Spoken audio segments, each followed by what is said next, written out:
Hello, class. Today we're going to talk about Pablo Picasso, and we're going to look at how we can use some of the SDAIE strategies to um, learn more about his influence in the art world. Pablo Picasso and some of his art, as we have here two pictures that he did, two of his one painting and one sculpture. The first painting is called The Three Musicians, and then the sculpture is called Bull's Head. Part of our lesson will be focusing on understanding some of the history of Pablo Picasso and his influence in the art world. And then our English language development for this project will focus on the comprehension and evaluating the research of Pablo Picasso that we do as a class. Also, we're going to work on some content standards, and we will focus on developing perceptual skills and visual arts vocabulary. So we're going to start in a group project.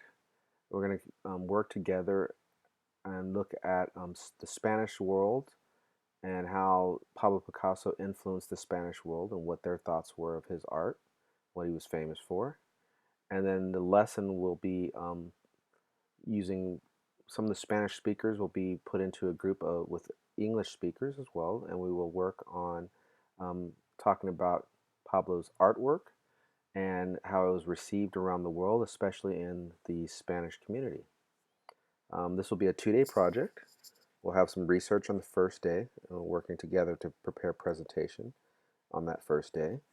And then our second day we'll work together, you'll work in a team and work on an actual art project. So some of the SDAIE strategies that we're going to try to use in this project is going to be, first we're going to do a quick draw, and then we're going to also do anticipatory chart, also known as the KWL, where we'll be doing some brainstorming, and we're going to do reflection, and then finally we will do question answer relationship. So with quick draw, what I would like you to do is this will be our first part of the lesson.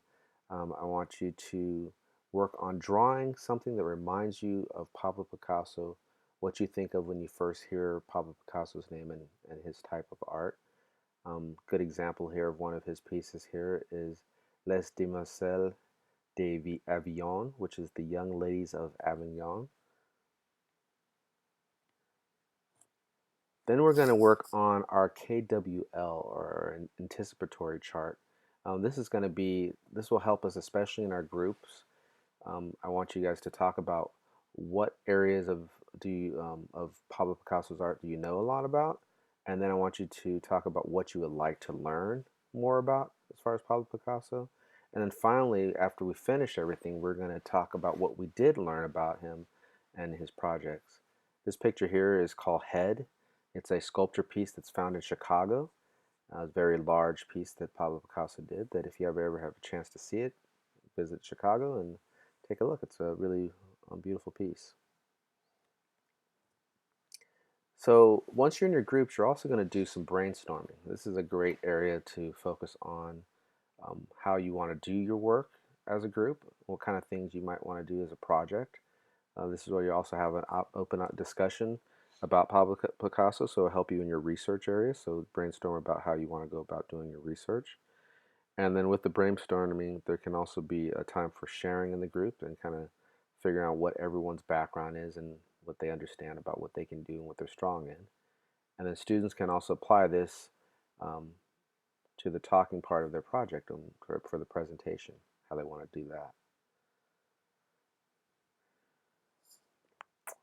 The next area that we'll focus on will be question-answer relationship. This will help you as students in the group area figuring out what type of questions you want to ask, especially when we do our critique later on. And then also this will help with asking the right questions and how you develop those type of questions that help you get the answers that you need. This painting here is called Still Life with Chair and Caning. Then the next SDAIE strategy that we'll use is called reflections. You'll be asked to discuss in your groups at the end of this lesson what you learned and how it applies to the world of art today. This next painting here is called Girl Before a Mirror. This is one of Picasso's other famous paintings. And then finally what we'll do is our final critique. This is where we're going to review all the projects, the presentations, all the artwork that everyone does as a group, and we'll talk about what everyone learned about Picasso. And then we'll also review vocabulary and apply it to our next artist and start thinking about how that's going to work in our next project. So I hope you guys are excited about our project, and I hope you enjoy working on